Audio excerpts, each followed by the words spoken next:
ನಮ್ಮೆಲ್ಲರಿಗೂ ಗೊತ್ತಿರೋ ಹಾಗೆ ಅಪ್ಪ ಅವರು ಸಾಹಸ ಸಿಂಹ ಡಾಕ್ಟರ್ ವಿಷ್ಣುವರ್ಧನ್ ರವರು ಮತ್ತು ದ್ವಾರಕೀಶ್ ಸರ್ ಅವರು ಇಬ್ಬರದ್ದು ಜೋಡಿ ಏನಿದೆ ಅದು ಅತ್ಯಂತ ಅಪರೂಪದ ಅತ್ಯದ್ಭುತವಾದಂತಹ ಜೋಡಿ. ಅವರು ಮಾಡಿರ್ತಕ್ಕಂತಹ ಸಿನಿಮಾಗಳು ದಾಖಲೆ ಸೃಷ್ಟಿ ಮಾಡಿರ್ತಕ್ಕಂತಹ ಸಿನಿಮಾಗಳು. ಬಹುಶಃ ಯಾವ ಚಿತ್ರರಂಗದಲ್ಲೂ ನಾವು ಈ ಥರದ ಒಂದು ಜೋಡಿ, ಈ ಥರದ ಸಿನಿಮಾಗಳು ನಾವು ನೋಡಿಲ್ಲ.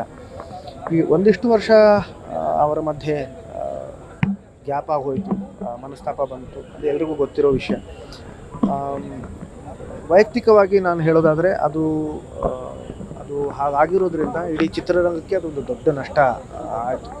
ಆದರೆ ಮತ್ತೆ ಒಂದುಗೂಡಿದಾಗ ಅವರು ಕೊಟ್ಟಿರ್ತಕ್ಕಂಥ ಚಿತ್ರ ಏನಿದೆ ಅದು ಆಪ್ತಮಿತ್ರ, ಅದು ಕೂಡ ನಮ್ಮೆಲ್ರಿಗೂ ಗೊತ್ತಿರೋ ಹಾಗೆ ಸೂಪರ್ ಡೂಪರ್ ಹಿಟ್ ಚಲನಚಿತ್ರ. ದ್ವಾರಕೀಶ್ ಸರ್ ಬಗ್ಗೆ ಹೇಳೋದಾದರೆ ಅವರು ತುಂಬ ಒಬ್ಬ ಆದರ್ಶ ಕಲಾವಿದರು, ನಿರ್ದೇಶಕರು, ನಿರ್ಮಾಪಕರು. ಒಬ್ಬ ಹಾಸ್ಯ ನಟನಾಗಿ ನಾಯಕ ನಟನಾದರು, ನಂತರ ನಿರ್ದೇಶಕರಾದರು, ನಿರ್ಮಾಪಕರಾದರು. 50 ಸಿನಿಮಾಗಳನ್ನು ಅವರು ಕೊಟ್ಟರು. ಇದು ನಿಜಕ್ಕೂ ತುಂಬ ದೊಡ್ಡ ವಿಷಯ.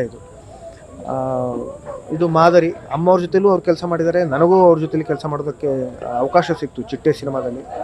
ನಂತರ ನಮ್ಮ ತಂದೆಯವರು ವಾಸ್ತುಶಿಲ್ಪಿ ಹರ್ಷವರ್ಧನ್ ಅಂತ, ಇವ್ರದ್ದು HSR ಲೇಔಟಲ್ಲಿ ಒಂದು ಮನೆ ಇತ್ತು, ಅದರ ವಾಸ್ತುಶಿಲ್ಪ ಕೂಡ ನಮ್ಮ ತಂದೆಯವ್ರದ್ದು. ಇವರ ಮಕ್ಕಳು ಕೂಡ ನಮಗೆ ತುಂಬ ಹತ್ತಿರದವರು. ಹಾಗಾಗಿ ಇದೊಂದು ಕುಟುಂಬ. ಇವರ ಆತ್ಮಕ್ಕೆ ಆ ಭಗವಂತ ಶಾಂತಿ ಕೊಡಲಿ ಅಂತ ನಾನು